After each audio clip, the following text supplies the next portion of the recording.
Students, hope you will be fine. Today, the topic for our discussion is process queue. We have discussed about the process state and the process control block.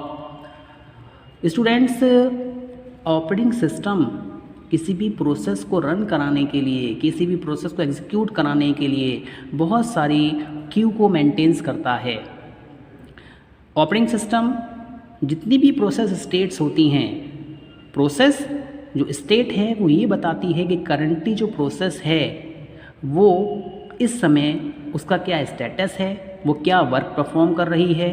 इस process को ready, it is in the ready state, it is in the running state, it will get suspended of in the waiting state, और work finish हो गया है तो वो एक termination state में आती है। Students, the operating system manages various type of Q for each of the process state. जितनी भी स्टेट्स होती हैं उन सबको मैनेज करने के लिए ऑपरेटिंग सिस्टम क्यू को मेंटेन करता है, जिनको कि डिफरेंट नेम दिया गया है। Students, the PCB that is process control block related to the process is also stored in the queue of the same state. For example, मेरे पास में कोई प्रोसेस P1 है और वो रनिंग स्टेट में है, तो उस प्रोसेस के रिगार्डिंग जो प्रोसेस कंट्रोल ब्लॉक है, जिसमें कि प्रोसेस की आईडी होती है, प्रोसेस की स्टेट होती है, उस प्रोसेस को कितनी फाइल्स उसने ओपन की हुई हैं, एटसेट्रा, वो सारी की सारी इन्फॉर्मेशन को भी स्टोर किया जाता है। Students, if the process is moved from one state to another state, then its PCB is also unlinked from the corresponding queue and added to the other state queue in which the transition is made.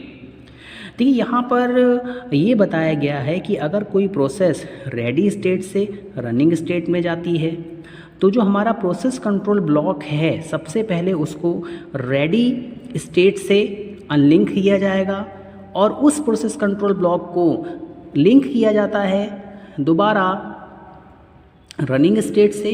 Means अगर process की state change हो रही है तो आपको process control block भी जो होता है वो भी एक स्टेट से दूसरी स्टेट में ट्रांजिशन करता है। Student, process state shows the current status of a process during a running process. जब हमारी रनिंग प्रोसेस चल रही होती है तो प्रोसेस स्टेट जो होती है वो ये बताती है कि करंट स्टेटस क्या है किसी भी प्रोसेस का। जैसे कि आपको ये डायग्राम बनाया गया है, इसमें हमारे पास में जॉब क्यू है, हमारे पास में रेडी क्यू है, हमारे पास में सीपीयू है और यहाँ पे टर्मिनेशन हो गया। सबसे पहले जॉब क्रिएट होगी, प्रोसेस क्रिएट होगी, उसकी स्टेट चेंज होगी, डेट इज़ रेडी की, उसके बाद में वो रनिंग स्टेट में आती है और वर्क कंप्लीट होने के बाद में उसका क्या हो जाता है, टर्मिनेशन हो जाता है। रेडी स्टेट और रनिंग स्टेट के बीच में प्रोसेस आपकी वेटिंग स्टेट में जाती है या फिर सस्पेंशन स्टेट में जाती है। जैसे ही रिक्वायरमेंट फुलफिल होती है दोबारा वो रेडी स्टेट में आ जाती है और फिर वो उसका रनिंग स्टार्ट हो जाता है। स्टूडेंट्स, अब हम बात करेंगे कौन कौन सी क्यू एक ऑपरेटिंग सिस्टम मेंटेन करता है किसी भी प्रोसेस स्टेट को शो करने के लिए। तो सबसे पहले इसमें मेरे पास में आती है जॉब क्यू। देखिए, जो भी हमारा डेटा है वो सेकेंडरी मेमोरी में होता है। अब सेकेंडरी मेमोरी में जो भी डेटा है उसको शेड्यूल किया जाता है, जिसको हम जॉब शेड्यूलर की हेल्प से वो डेटा आपका सेकेंडरी मेमोरी से प्राइमरी मेमोरी में लेकर आया जाता है। तो हम ये कह सकते हैं, तो सबसे पहली जो हमारी क्यू होती है वो कौन सी होती है, जॉब क्यू होती है। In starting all the processes get stored in the job queue. Starting में जितनी भी प्रोसेसेस होती हैं उन सबको जॉब क्यू में स्टोर किया जाता है। It is maintained in the job Q in the secondary memory. देखिए, बेसिकली जितनी भी जॉब क्यू होती है उसको सेकेंडरी मेमोरी में ही इम्प्लीमेंट किया जाता है और यहाँ से जो मैंने आपको शेड्यूलर बताए थे, लॉन्ग टर्म शेड्यूलर होता है, शॉर्ट टर्म शेड्यूलर होता है, मीडियम टर्म शेड्यूलर होता है। तो जो हमारा लॉन्ग टर्म शेड्यूलर है वो इस सेकेंडरी मेमोरी से मीन्स जॉब क्यू से जॉब को पिक करता है और उसको प्राइमरी मेमोरी में लेके आता है। It means we can say that all of the jobs are maintained in the job queue in the secondary memory, from where the long term scheduler picks a job and put them in the primary memory. Now students, जैसे ही कोई job secondary memory से primary memory में आती है उसकी state change हो जाती है।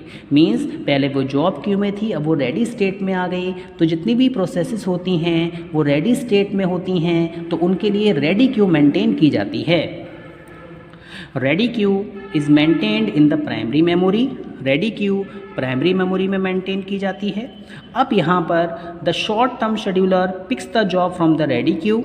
जो हमारा शॉर्ट टर्म शेड्यूलर होता है वो रेडी क्यू में से जॉब को पिक करता है और डिस्पैच करता है सीपीयू के लिए, जिससे कि उस प्रोसेस का एग्जीक्यूशन स्टार्ट हो सके।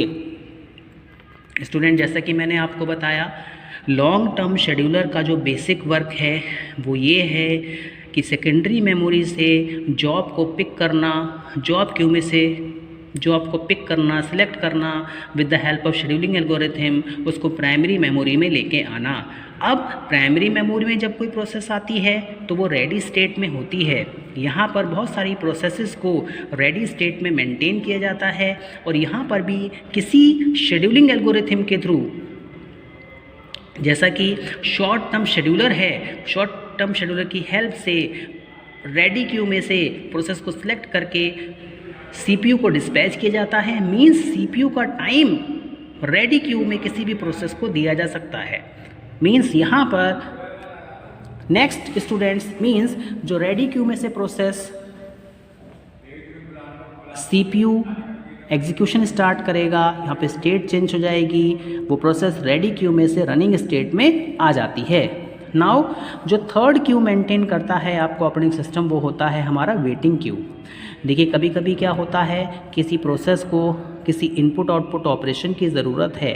जब तक वो इनपुट आउटपुट ऑपरेशन परफॉर्म नहीं होगा, जैसे कि 2 नंबर यूज़र को इनपुट करने हैं और यूज़र अवेलेबल नहीं है, तो यहाँ पर जॉब का एग्जीक्यूशन नहीं हो पाएगा। मींस यहाँ पर जो प्रोसेस है वो रनिंग स्टेट से वेटिंग स्टेट में चली जाती है। तो स्टूडेंट्स, सबसे पहले जॉब क्यू मेंटेन होती है, फिर रेडी क्यू मेंटेन होती है।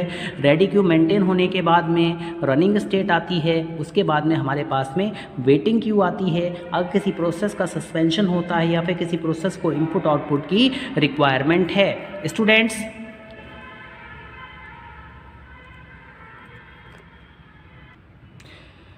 नाउ स्टूडेंट्स, अब यहाँ पर जो वेटिंग क्यू है उसमें भी जो कंटेक्स्ट होता है प्रोसेस कंट्रोल ब्लॉक का, जो कि किसी भी प्रोसेस से एसोसिएटेड है, उसको सबसे पहले वेटिंग क्यू में स्टोर किया जाता है। मींस हमारे पास में 3 टाइप की क्यू मेंटेन हुई। एक हमारे पास में जॉब क्यू मेंटेन हुई, दूसरी हमारे पास में रेडी क्यू मेंटेन हुई और तीसरी हमारे पास में वेटिंग क्यू मेंटेन हुई। स्टूडेंट्स, प्रोसेसर जो होता है इन सारी की सारी क्यूज़ का यूज़ करता है, जिसकी हेल्प से प्रोसेस का टास्क फिनिश हो सके। देखिए अब यहाँ पर हमारे पास में बहुत सारे टाइम्स आते हैं। रेडी से प्रोसेस रनिंग स्टेट में आएगी, रनिंग स्टेट से कंप्लीशन में जाएगी।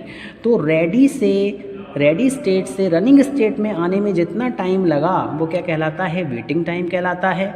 और रनिंग स्टेट से कंप्लीशन, जब तक कि उस प्रोसेस का टास्क कंप्लीट नहीं होता है, वो क्या कहता है, बर्स्ट टाइम कहलाता है। अराइवल टाइम, जब प्रोसेस सेकेंडरी मेमोरी से प्राइमरी मेमोरी में आती है। Students, the time at which the process enters into the ready Q is called the arrival time. वो टाइम जिस समय कोई जॉब सेकेंडरी मेमोरी से प्राइमरी मेमोरी में आती है, मींस उसकी स्टेट चेंज होती है, वो रेडी क्यू में आती है, वो जो टाइम होता है वो आपका अराइवल टाइम कहलाता है। नाउ स्टूडेंट्स, इसके बाद हम बात करते हैं बर्स्ट टाइम की। देखिए बर्स्ट टाइम, जैसे कि मैंने आपको बताया, प्रोसेस रनिंग स्टेट में आई, रनिंग स्टेट से लेके उसको अपना वर्क कंप्लीट करने में कितना टाइम लगा वो बर्स्ट टाइम कहलाता है। The total amount of time required by the CPU to execute the process is called the burst time. This does not include the waiting time. इसमें आपका वेटिंग टाइम नहीं आता है। It is confusing to calculate the execution time for a process even before executing it, hence the scheduling problem based on the burst time cannot be implemented in reality। देखिए कभी कभी क्या होता है, अगर हम एग्जीक्यूशन टाइम को calculate करेंगे, वेटिंग का टाइम को भी कैलकुलेट करेंगे, तो यहाँ पर हमें शेड्यूलिंग करने में बहुत ज़्यादा प्रॉब्लम आती है, जिसकी वजह से बर्स्ट टाइम को हम इम्प्लीमेंट नहीं कर पाते हैं। इसलिए वेटिंग टाइम को अलग रखा गया है और जो बर्स्ट टाइम है उसको अलग रखा गया है। नाउ स्टूडेंट्स, इसके बाद कंप्लीशन टाइम आता है, the time at which the process enters into the completion state. वह टाइम जिसमें कोई प्रोसेस एंटर करेगी कंप्लीशन स्टेट में, और हम ये कह सकते हैं the time at which the process completes execution. वह टाइम जब प्रोसेस अपना वर्क कंप्लीट करती है तो हम कह सकते हैं ये क्या है, हमारा कंप्लीशन टाइम है। नाउ स्टूडेंट्स, इसके बाद स्टूडेंट्स हमारे पास में क्या होता है, टर्न अराउंड टाइम होता है। देखिए बेसिकली टर्न अराउंड टाइम क्या है, the total amount of time spent by the process from its arrival to its completion is called turn around time। Means जब प्रोसेस का अराइवल हुआ और जब प्रोसेस का टास्क कंप्लीट हुआ, ये जो टोटल टाइम यहाँ से लेके यहाँ तक इलैप्स हो रहा है, ये आपका टर्न अराउंड टाइम कहलाता है। इसके बाद वेटिंग टाइम आता है। देखिए वेटिंग टाइम बेसिकली क्या है, the total amount of time for which the process waits for the CPU to be assigned is called waiting time। देखिए प्रोसेस रेडी स्टेट में है बट उसे CPU नहीं मिल पा रहा है, CPU का टाइम नहीं मिल पा रहा है, उसका एग्जीक्यूशन स्टार्ट नहीं हो पा रहा है, तो ये आपका क्या कहलाएगा, वेटिंग टाइम कहलाएगा। रेडी स्टेट से रनिंग स्टेट में आने में जितना समय लगता है किसी प्रोसेस को, वो उसका वेटिंग टाइम कहलाता है।